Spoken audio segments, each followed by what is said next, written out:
Assalamualaikum warahmatullahi wabarakatuh. Pada pertemuan kali ini, saya akan memaparkan materi mengenai risiko fluktuasi mata uang asing. Sebelumnya, saya akan memperkenalkan diri dulu. Perkenalkan, nama saya Renanda Agnia Dita Fitri. Saya lulusan dari D3 Perpajakan Universitas Diponegoro. Saya masuk Undip itu pada tahun 2016 dan lulus pada tahun 2019.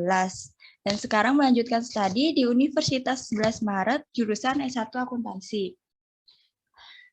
Pada materi kali ini, pokok pembahasannya itu yang pertama latar belakang, yang kedua permasalahan, yang ketiga teori, yang keempat pembahasan, yang kelima solusi, dan yang terakhir yaitu kesimpulan. Oke, kita masuk pada pokok pembahasan yang pertama yaitu latar belakang. Nah, perdagangan internasional mengalami perkembangan yang signifikan mengakibatkan adanya hubungan perdagangan antar negara mengalami peningkatan. Globalisasi terhadap perekonomian dunia itu mendorong terciptanya perusahaan multinasional untuk melakukan kegiatan maupun transaksi internasional. Penggunaan mata uang dalam pelaksanaan bisnis internasional merupakan sebagai bentuk alat pembayaran atau alat pertukaran. Nah, mata uang yang digunakan dalam transaksi bisnis internasional untuk dapat melakukan kegiatan antar negara.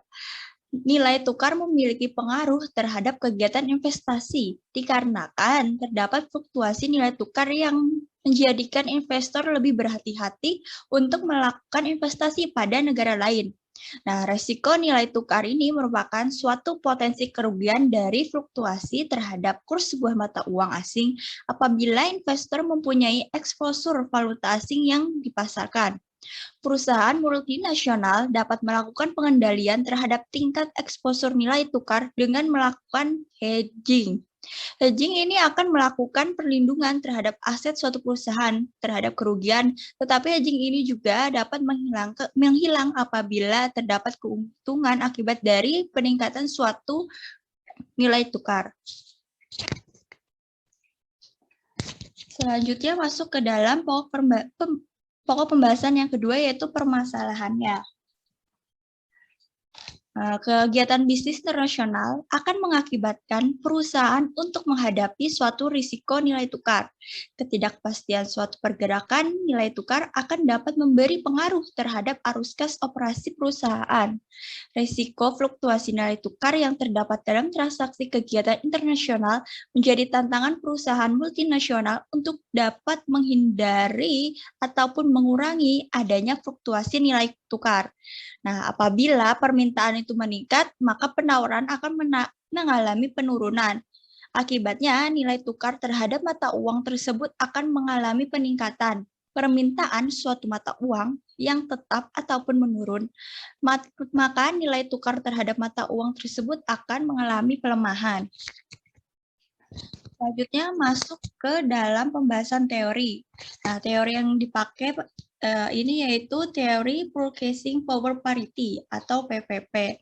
Nah, teori ini menyatakan bahwa nilai tukar terhadap dua mata uang akan mengalami perubahan yang didasari pada tingkat harga relatif pada dua negara yang melakukan transaksi dengan mata uang tersebut.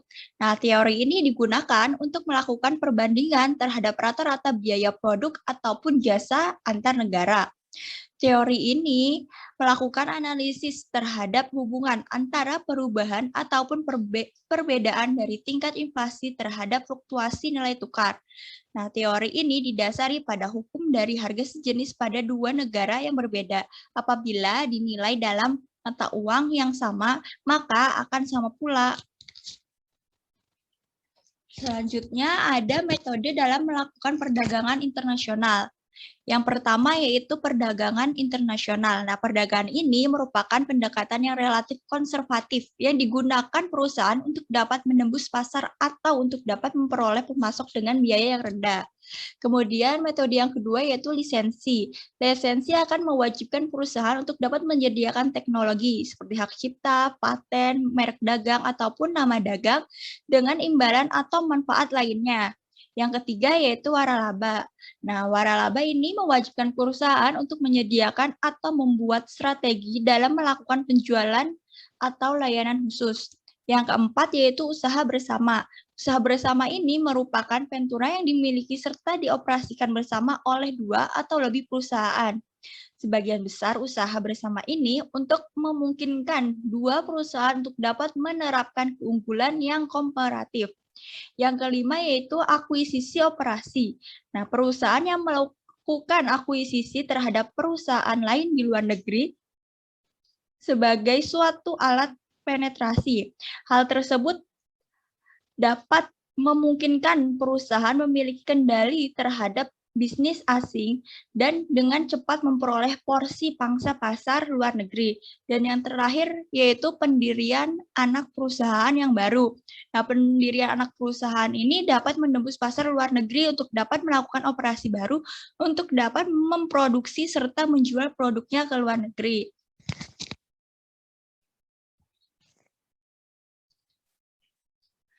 Selanjutnya yaitu pengaruh kurs terhadap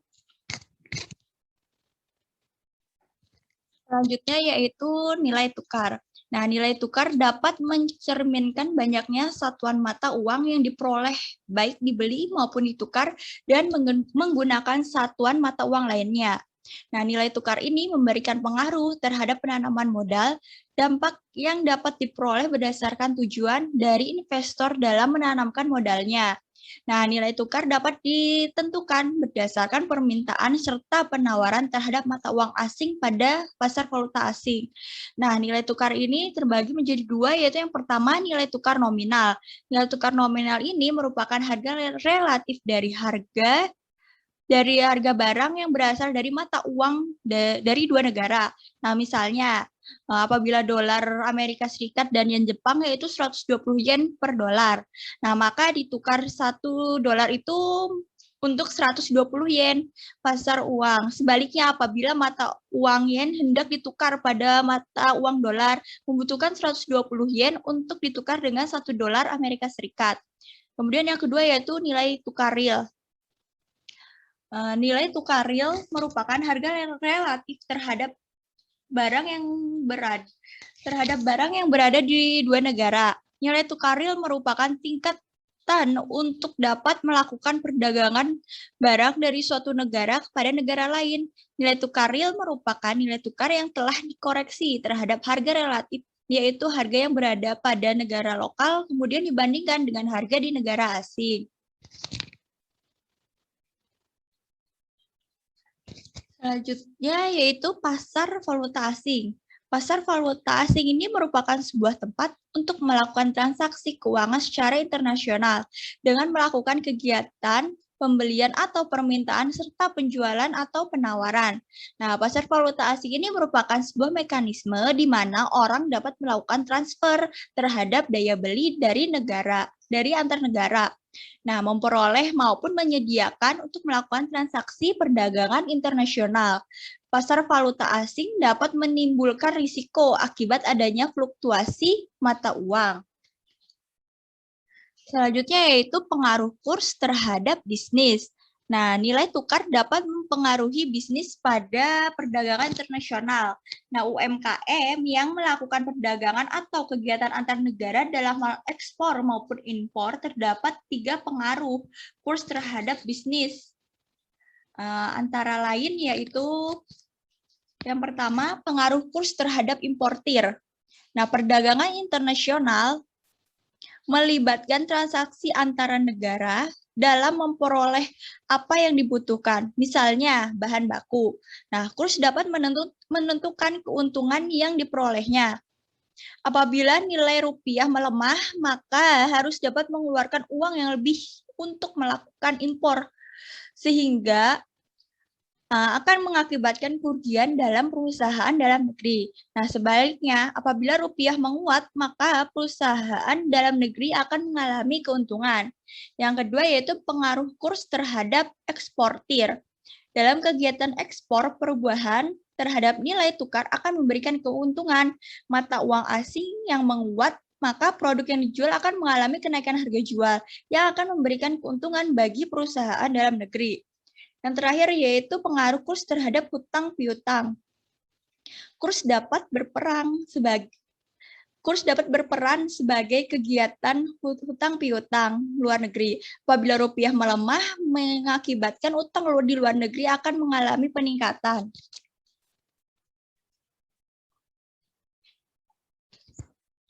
Selanjutnya terdapat faktor-faktor yang mempengaruhi nilai tukar. Nah, di antaranya itu yang pertama inflasi. Nah, negara dengan tingkat inflasi yang rendah akan memandang nilai tukar mereka terapresiasi.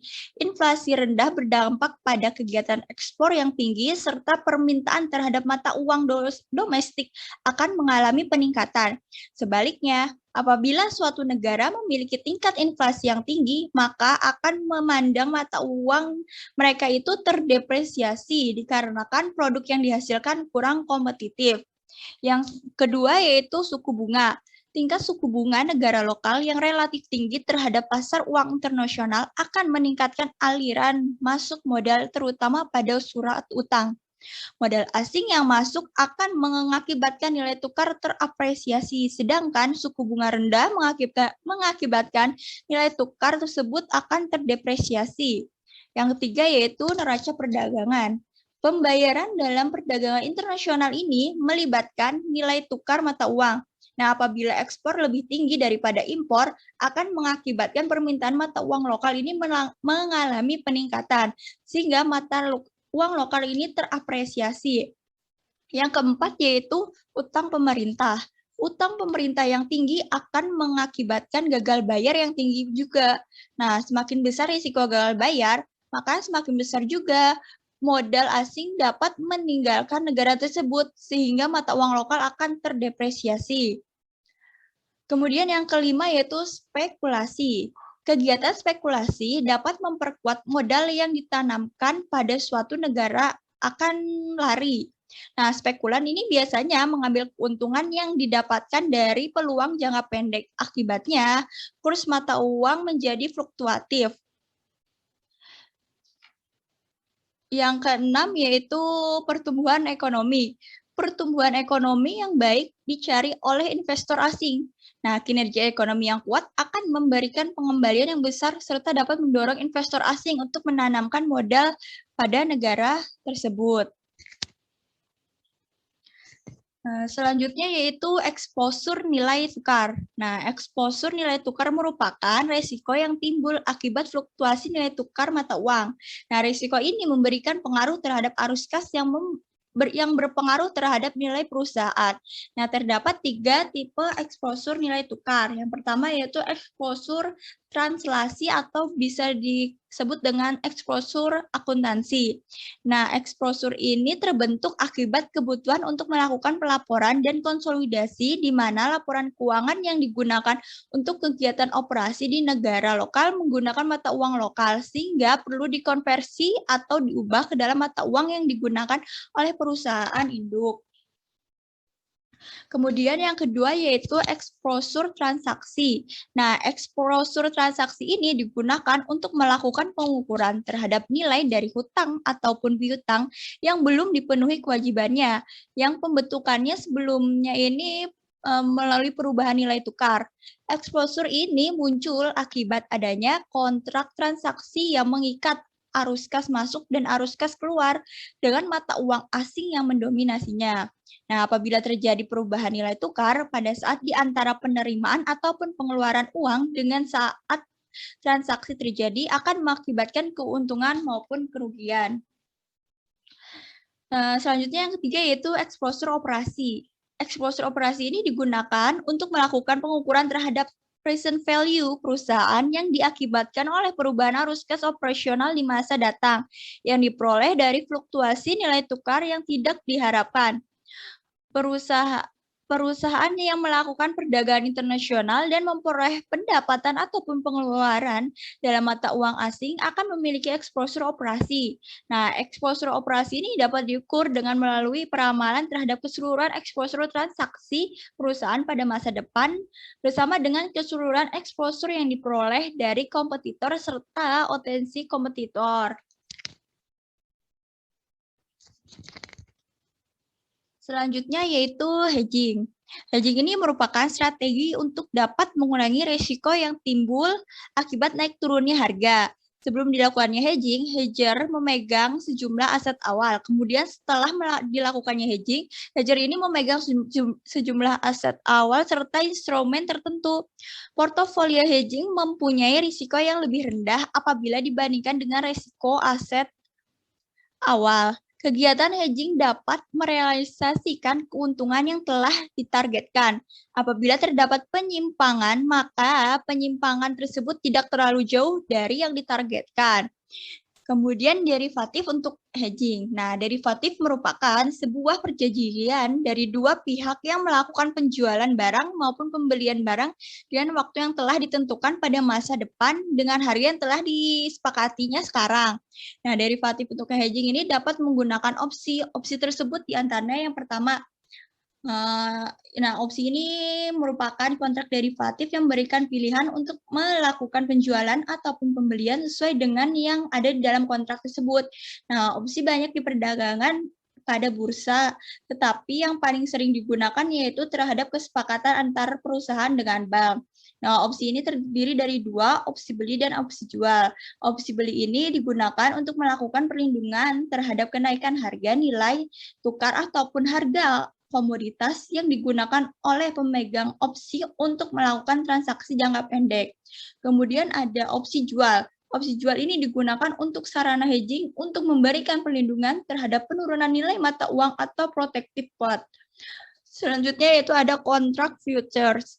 Kontrak ini merupakan pertukaran terhadap perjanjian perdagangan untuk melakukan pembelian ataupun penjualan pada suatu aset di masa depan pada harga yang telah ditentukan terlebih dahulu. Nah, lindung nilai dengan menggunakan kontrak futures ini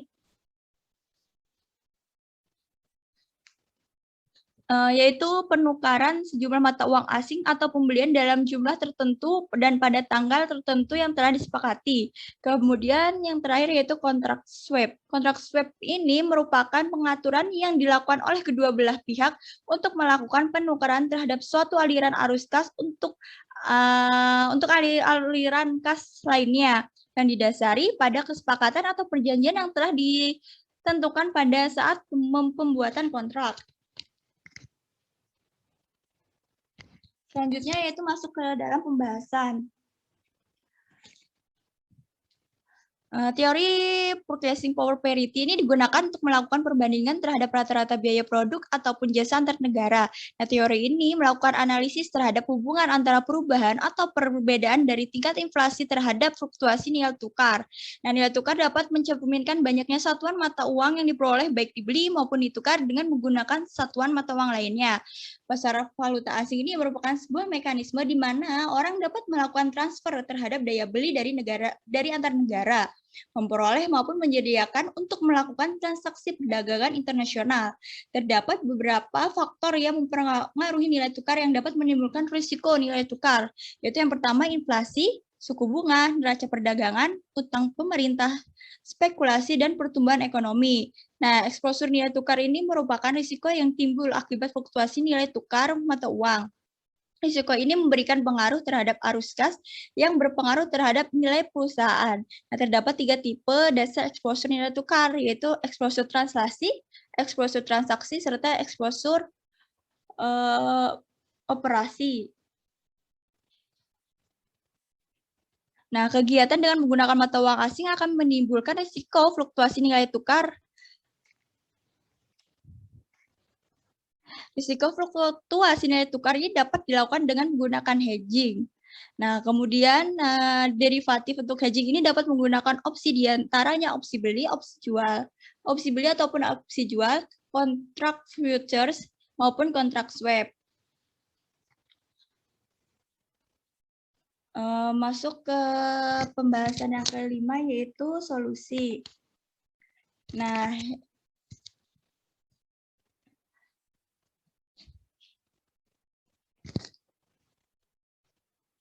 hedging merupakan strategi untuk dapat mengurangi risiko yang timbul akibat naik turunnya harga.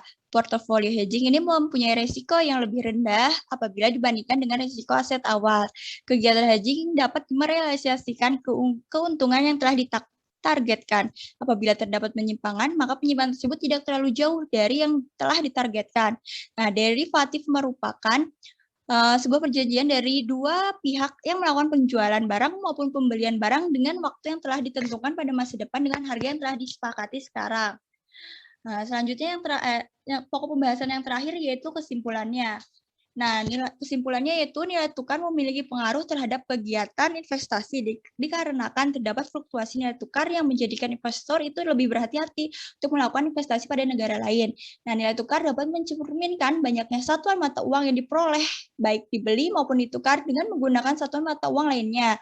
Nah, risiko fluktuasi nilai tukar yang terdapat dalam transaksi kegiatan internasional ini menjadi tantangan perusahaan multinasional untuk dapat menghindari ataupun mengurangi adanya fluktuasi nilai tukar. Perusahaan multinasional dapat melakukan hedging untuk dapat meminimalisir kerugian akibat fluktuasi nilai tukar.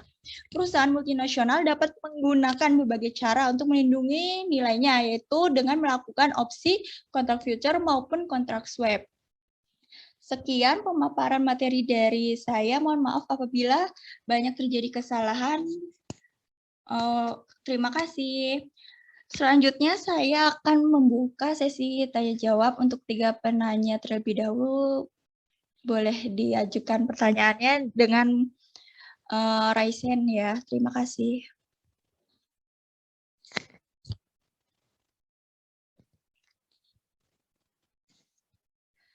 Baik Mbak Cynthia, boleh diutarakan pertanyaannya. Iya, baik. Sebelumnya saya mohon maaf karena di sini saya tidak bisa on cam karena jaringannya yang tidak stabil. Di sini saya akan bertanya. Tadi kan sudah dijelaskan mengenai hedging. Nah, sebenarnya seberapa pentingkah perusahaan multinasional itu melakukan hedging ya? Terima kasih. Oh, baik. Selanjutnya ada penanya lagi?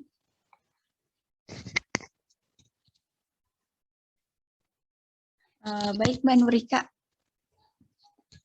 Bisa diutarakan pertanyaannya. Saya izin bertanya kepada Mbak Renanda, bagaimana upaya pemerintah dalam mengontrol lembaga-lembaga dalam penukaran valuta asing agar uang yang beredar dapat terkontrol? Terima kasih. Ya, terima kasih Mbak Nurika. Selanjutnya, Mas Aprilianto, silahkan bertanya. Oke, Assalamualaikum warahmatullahi wabarakatuh. Oke, Mbak Renanda, di sini saya mau bertanya ya, tadi terkait mata uang asing.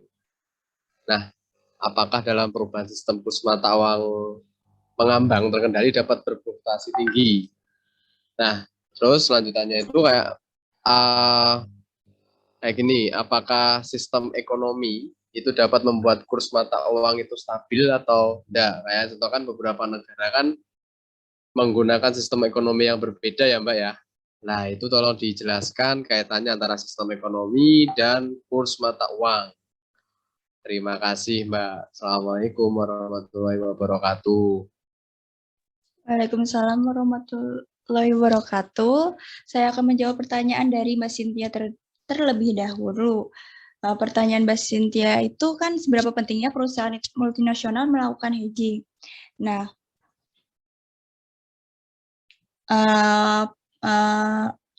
risiko yang paling sering menyebabkan kerugian dalam transaksi yang menggunakan valuta asing yaitu fluktuasi atau pergerakan mata uang asingnya. Hal ini itu dapat mengganggu omset penjualan, menyulitkan perusahaan dalam menetapkan harga dan mempengaruhi keuntungan yang didapatkan oleh importir maupun eksportir. Nah, secara umum fluktuasi ini dapat mengancam masa depan perusahaan. Nah, apa sih manfaat dari hedging? Yang pertama yaitu menjaga kondisi keuangan perusahaan dalam keadaan baik, kemudian mencegah kebangkrutan pada saat situasi yang tak terduga. Begitu Mbak Cynthia, bagaimana jawabannya? Iya Mbak, sudah menjawab terwakili sekali. Terima kasih atas jawabannya. Ya, terima kasih. Saya akan menjawab pertanyaan dari Mas Aprilianto terkait dengan perubahan sistem kurs mata uang yang mengambang terkendali dapat fluktuasi tinggi dan sistem ekonomi dapat membuat kurs mata uang stabil gitu ya Mas ya. Jadi saya akan menjawab pertanyaannya, yaitu berbagai kebijakan yang telah dibuat oleh pemerintah suatu negara akan mempengaruhi pada nilai tukar uang di negara tersebut. Nah, kebijakan tersebut berfungsi sebagai kontrol untuk dapat menghindari berbagai hambatan terhadap nilai tukar valuta asing, menghindari berbagai hambatan terhadap perdagangan internasional, upaya intervensi dalam pasar uang dengan cara jual beli mata uang. Intervensi pasar ini dilakukan biasanya dengan alasan, yaitu yang pertama, memudahkan perubahan nilai tukar mata uang domestik, mengkonsolidasikan nilai tukar mata uang domestik pada batasan yang sudah ditentukan sebagai respon terhadap hambatan yang bersifat sementara, kemudian untuk mempengaruhi variabel-variabel mikro, misalnya inflasi, tingkat pendapatan, dan tingkat suku bunga. Begitu Mas Aprilianto, bagaimana? Ada tanggapan? Ya, Mbak, terima kasih banyak jawabnya. Selanjutnya saya akan menjawab pertanyaan dari Mbak Nurika Mei Astuti yang bertanya bagaimana upaya pemerintah dalam mengontrol lembaga-lembaga dalam penukaran valuta asing agar uang yang beredar dapat terkontrol. Nah, cara pemerintah untuk mengontrolnya itu dengan melakukan operasi pasar terbuka. Kemudian membuat fasilitas diskonto. Nah, fasilitas diskonto ini pengaturan jumlah uang yang beredar dengan memainkan tingkat bunga bank sentral pada bank umum. Kemudian menggunakan risiko cadangan. Nah, risiko cadangan ini mengatur jumlah uang yang beredar dengan memainkan jumlah dana cadangan perbankan yang harus disimpan pada pemerintah. Kemudian imbauan moral. Nah, imbauan moral ini merupakan kebijakan moneter untuk mengatur jumlah yang beredar dengan jalan memberi imbauan kepada pelaku ekonomi. Begitu Mbak Nurika.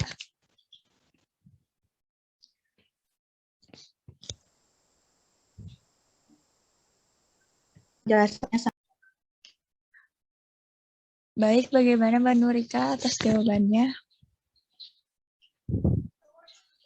Terima kasih atas jawaban Barenanda, sudah cukup menjelaskan. Terima kasih. Ya, terima kasih juga. Bagaimana yang lain? Apakah ada yang ingin ditanyakan?